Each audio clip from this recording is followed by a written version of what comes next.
Before watching the video, please subscribe my channel. The 7 Voyages of Sindbad. Second voyage. I had resolved, as you know, on my return from my first voyage, to spend the rest of my days quietly in Baghdad, but very soon I grew tired of such an idle life and longed once more to find myself upon the sea. I procured, therefore, such goods as were suitable for the places I intended to visit, and embarked for the second time in a good ship with other merchants whom I knew to be honorable men. We went from island to island, often making excellent bargains, until one day we landed at a spot which, though covered with fruit trees and abounding in springs of excellent water, appeared to possess neither houses nor people. While my companions wandered here and there gathering flowers and fruit, I sat down in a shady place, and, having heartily enjoyed the provisions and the wine I had brought with me, I fell asleep, lulled by the murmur of a clear brook which flowed close by. How long I slept I know not, but when I opened my eyes and started to my feet, I perceived with horror that I was alone and that the ship was gone. I rushed to and fro like one distracted, uttering cries of despair, and when from the shore I saw the vessel under full sail just disappearing upon the horizon, I wished bitterly enough that I had been content to stay at home in safety. But since wishes could do me no good, I presently took courage and looked about me for a means of escape. When I had climbed a tall tree, I first of all directed my anxious glances towards the sea, but, finding nothing hopeful there, I turned landward, and my curiosity was excited by a huge dazzling white object, so far off that I could not make out what it might be. Descending from the tree, I hastily collected what remained of my provisions and set off as fast as I could go towards it. As I drew near, it seemed to me to be a white ball of immense size and height, and when I could touch it, I found it marvelously smooth and soft. As it was impossible to climb it, for it presented no foothold, I walked round about it seeking some opening, but there was none. I counted, however, that it was at least 50 paces round. By this time the sun was near setting, but quite suddenly it fell dark, something like a huge black cloud came swiftly over me, and I saw with amazement that it was a bird of extraordinary size which was hovering near. Then I remembered that I had often heard the sailors speak of a wonderful bird called a roc, and it occurred to me that the white object which had so puzzled me must be its egg. Sure enough, the bird settled slowly down upon it, covering it with its wings to keep it warm, and I cowered close beside the egg in such a position that one of the bird's feet, which was as large as the trunk of a tree, was just in front of me. Taking off my turban, I bound myself securely to it with the linen in the hope that the roc, when it took flight next morning, would bear me away with it from the desolate island. And this was precisely what did happen. As soon as the dawn appeared, the bird rose into the air, carrying me up and up till I could no longer see the earth, and then suddenly it descended so swiftly that I almost lost consciousness.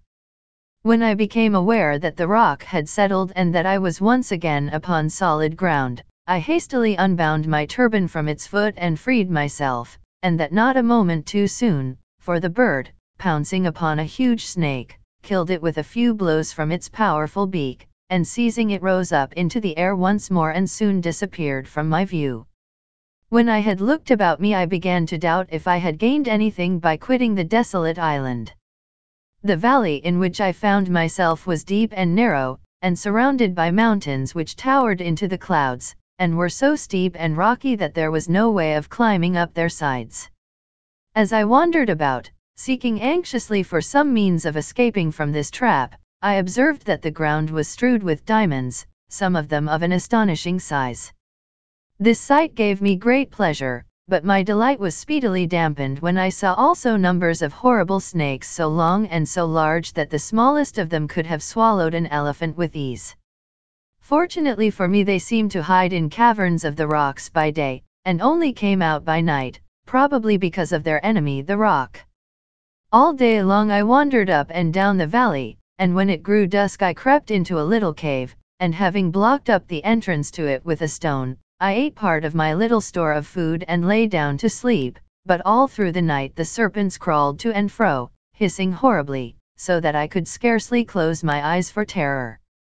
I was thankful when the morning light appeared, and when I judged by the silence that the serpents had retreated to their dens, I came tremblingly out of my cave and wandered up and down the valley once more, kicking the diamonds contemptuously out of my path, for I felt that they were indeed vain things to a man in my situation. At last, overcome with weariness, I sat down upon a rock, but I had hardly closed my eyes when I was startled by something which fell to the ground with a thud close beside me. It was a huge piece of fresh meat, and as I stared at it several more pieces rolled over the cliffs in different places.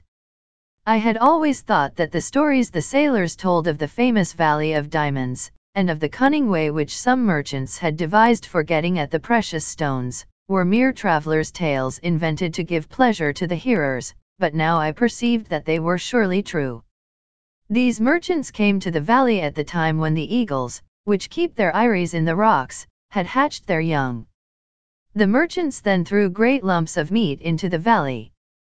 These, falling with so much force upon the diamonds, were sure to take up some of the precious stones with them, when the eagles pounced upon the meat and carried it off to their nests to feed their hungry broods. Then the merchants, scaring away the parent birds with shouts and outcries, would secure their treasures. Until this moment I had looked upon the valley as my grave, for I had seen no possibility of getting out of it alive, but now I took courage and began to devise a means of escape. I began by picking up all the largest diamonds I could find and storing them carefully in the leathern wallet which had held my provisions. This I tied securely to my belt. I then chose the piece of meat which seemed most suited to my purpose, and with the aid of my turban bound it firmly to my back. This done, I laid down upon my face and awaited the coming of the eagles. I soon heard the flapping of their mighty wings above me, and had the satisfaction of feeling one of them seize upon my piece of meat, and me with it, and rise slowly towards his nest, into which he presently dropped me. Luckily for me the merchants were on the watch, and setting up their usual outcries, they rushed to the nest, scaring away the eagle. Their amazement was great when they discovered me, and also their disappointment, and with one accord they fell to abusing me for having robbed them of their usual profit. Addressing myself to the one who seemed most aggrieved, I said, I am sure, if you knew all that I have suffered, you would show more kindness towards me, and as for diamonds, I have enough here of the very best for you and me and all your company. So saying, I showed them to him. The others all crowded around me, wondering at my adventures and admiring the device by which I had escaped from the valley, and when they had led me to their camp and examined my diamonds, they assured me that in all the years that they had carried on their trade they had seen no stones to be compared with them for size and beauty. I found that each merchant chose a particular nest, and took his chance of what he might find in it. So I begged the one who owned the nest to which I had been carried to take as much as he would of my treasure, but he contented himself with one stone, and that by no means the largest, assuring me that with such a gem his fortune was made, and he need toil no more. I stayed with the merchants several days, and then as they were journeying homewards I gladly accompanied them. Our way lay across high mountains infested with frightful serpents, but we had the good luck to escape them and came at last to the seashore. Thence we sailed to the Isle of Roha, where the camphor trees grow to such a size that 100 men could shelter under one of them with ease. The sap flows from an incision made high up in the tree into a vessel hung there to receive it, and soon hardens into the substance called camphor, but the tree itself withers up and dies when it has been so treated. In this same island we saw the rhinoceros, an animal which is smaller than the elephant and larger than the buffalo. It has one horn about a cubit long which is solid, but has a furrow from the base to the tip. Upon it is traced in white lines the figure of a man. The rhinoceros fights with the elephant, and transfixing him with his horn carries him off upon his head, but becoming blinded with the blood of his enemy, he falls helpless to the ground, and then comes the roc, and clutches them both up in his talons and takes them to feed his young. This doubtless astonishes you, but if you do not believe my tale, go to Roha and see for yourself. For fear of wearying you I pass over in silence many other wonderful things which we saw in this island. Before we left I exchanged one of my diamonds for much goodly merchandise, by which I profited greatly on our homeward way.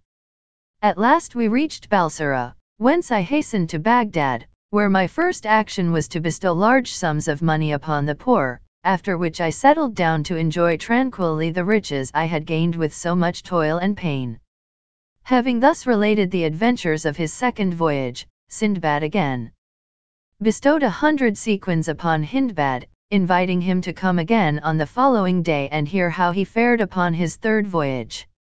The other guests also departed to their homes, but all returned at the same hour next day, including the porter, whose former life of hard work and poverty had already begun to seem to him like a bad dream. Again after the feast was over did Sindbad claim the attention of his guests and began the account of his third voyage. Please like, share and subscribe my channel.